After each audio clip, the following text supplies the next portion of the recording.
Al ser humano le gustan las soluciones fáciles, las soluciones simples, las soluciones sencillas. Y una cosa es decir que algo es posible y otra cosa es decir que algo es fácil. Cuando uno ve una idea, para que se convierta en una vivencia, tiene que estar dispuesto a pagar el precio. No basta ver una posibilidad para que esa posibilidad empiece a actuar a través tuyo. Tienes que actuar cada día como si esa posibilidad fuera una realidad. Y eso implica un largo entrenamiento.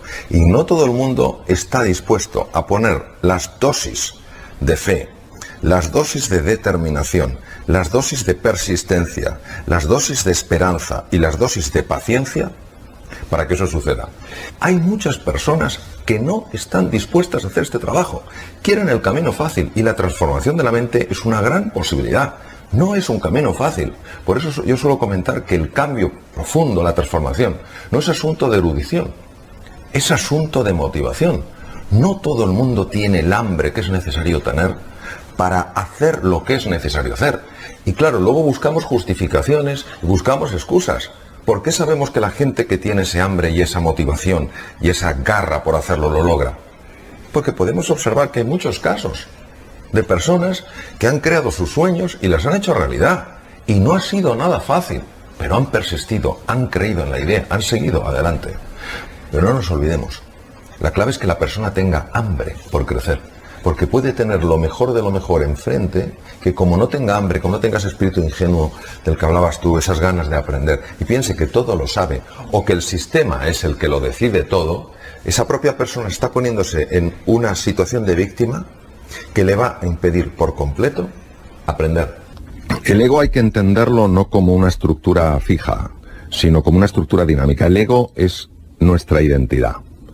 Y el ego puede tener dos posicionamientos. Uno es un ego completamente estanco o un ego poroso. El ego estanco hace que yo me sienta completamente separado del resto. No veo ningún punto en conexión. Solo me preocupa sobrevivir.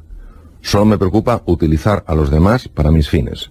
Esto es tremendamente lesivo, porque además es fuente de infelicidad y fuente de enfermedad. El ego poroso es cuando yo reconozco que sí, que tengo un cuerpo distinto, que tengo formas distintas de ver la realidad, que me gusta más un color, que me gusta más una cosa, pero a la vez soy consciente que todos los seres humanos formamos una unidad. ¿Por qué? Porque todos tenemos ilusiones, todos tenemos preocupaciones, todos tenemos angustias, todos tenemos luchas internas. Y eso hace que yo, reconociendo que soy distinto de los demás, no me sienta distante. Por eso la base de todo cataclismo es el egoísmo, y la base de toda prosperidad es la generosidad.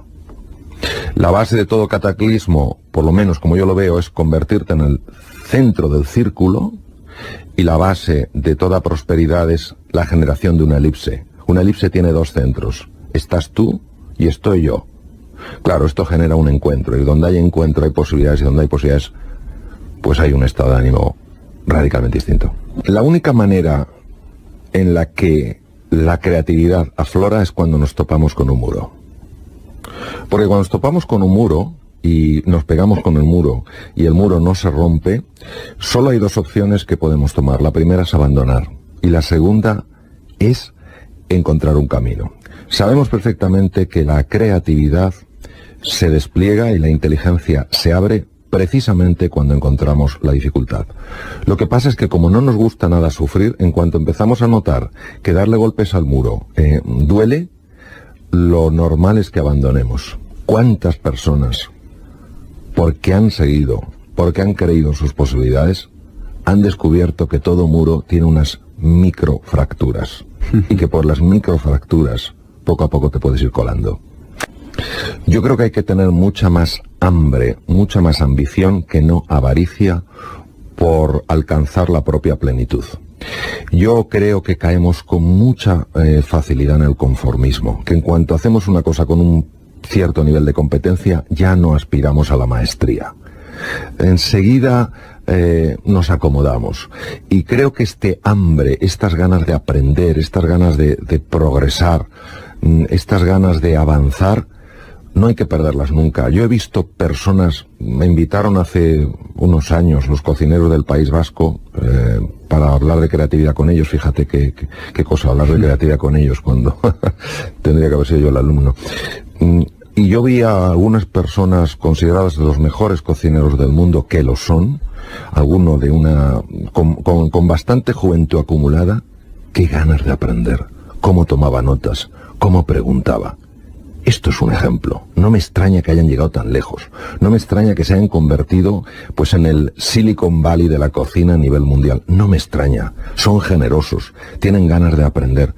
Y sin embargo también te encuentras con personas mucho más jóvenes que dicen, eso ya me lo sé. ¿Así? Cuéntame algo. Bueno, en fin, bueno.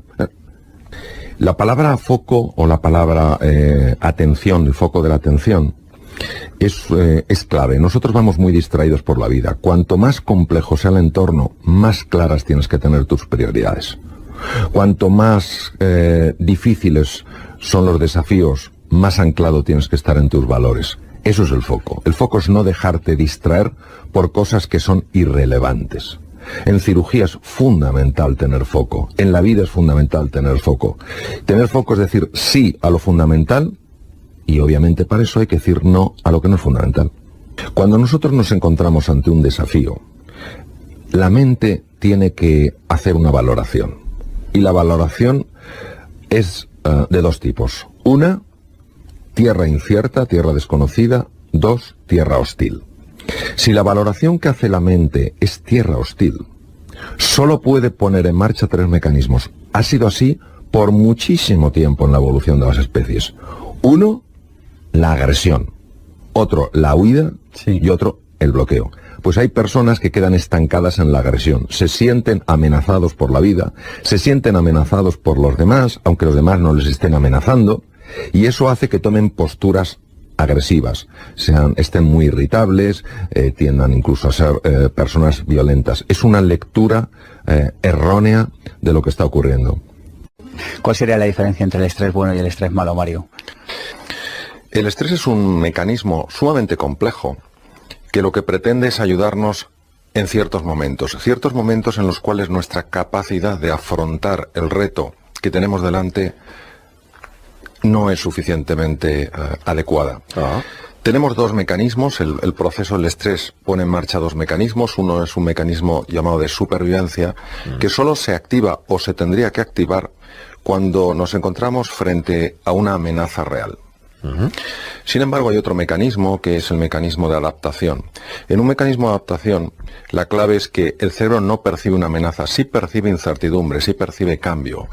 Comprende que puede haber peligros, comprende que puede haber oportunidades, y los sistemas que se activan son totalmente diferentes de los mecanismos de supervivencia, porque aquí, por ejemplo, hay un cambio muy interesante en el riego sanguíneo del cerebro y nos damos mucho más cuenta de lo que está pasando. Nuestra capacidad de tomar decisiones es más acertada, nuestra capacidad de memorizar, nuestra capacidad de mantener en medio de lógico miedo un punto de entusiasmo por lo que podemos descubrir, se pone también, se activa, se pone en marcha.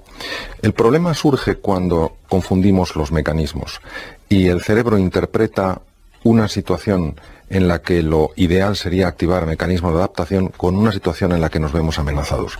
Esto lo estamos viendo muchísimo hoy en día. No cabe duda de que la situación que se vive económica, la situación económica que se vive actualmente en el mundo es muy compleja. Lo que pasa es que si nosotros ante esa situación activamos mecanismos de supervivencia, las únicas reacciones que van a surgir de la activación de este proceso es ataque, huida o bloqueo, que lo estamos viendo muchísimo. Sin embargo, si vemos que de acuerdo, es un terreno incierto, el mundo ha cambiado en un montón de aspectos y nosotros tenemos que adaptarnos, podremos darnos cuenta de los nuevos patrones que operan, de cómo podernos manejar.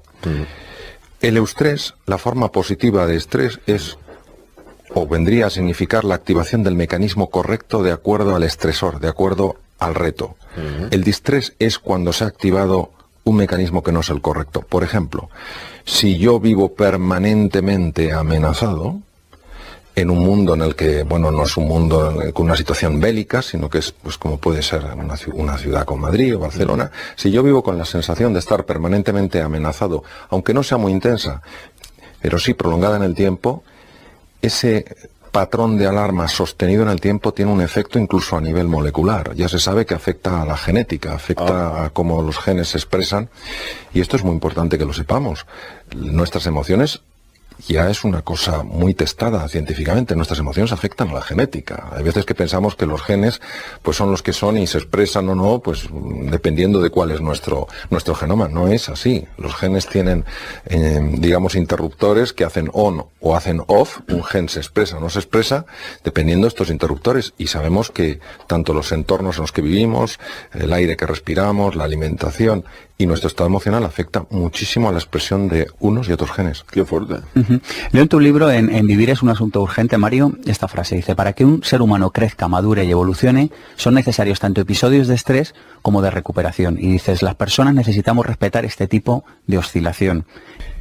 Si nosotros estamos permanentemente adaptándonos, es decir, si hay un cambio, inmediatamente otro cambio, después otro cambio, no hay un periodo de recuperación. Hay que tener en cuenta que cuando el organismo se enfrenta a una situación nueva, tiene que hacer un movimiento, una transformación en todo su metabolismo, en toda su generación de energía, que es tremendo. Es como si de repente un coche le pidieras que actúe como un Fórmula 1, que ponga sus ruedas a 1.000.000 de revoluciones por minuto. Esto es una cosa que obviamente implica un desgaste y una necesidad de recuperación. Hoy sabemos que uno de los problemas que está padeciendo la sociedad moderna es que, además de que estamos permanentemente en esta situación de tensión, no nos tomamos en serio los periodos de descanso. Yo quisiera resaltar que el periodo de descanso no es una pérdida de tiempo, que no nos tenemos que sentir culpables, ni avergonzados, ni asustados por qué van a pensar los demás. El periodo de descanso es como el sueño. Cuando una persona no duerme una media de 7 horas diarias, sabemos de forma clara que afecta a su sistema de defensa, que afecta al funcionamiento de su tubo digestivo, que empeora la memoria, que empeora la eficiencia.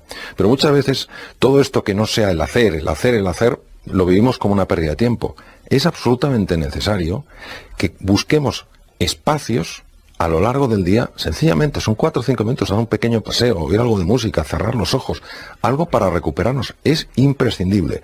Si una persona no busca estos periodos de recuperación, automáticamente el organismo se resiente. Hablas muy claramente de la distinción entre el mundo real y el mundo mental.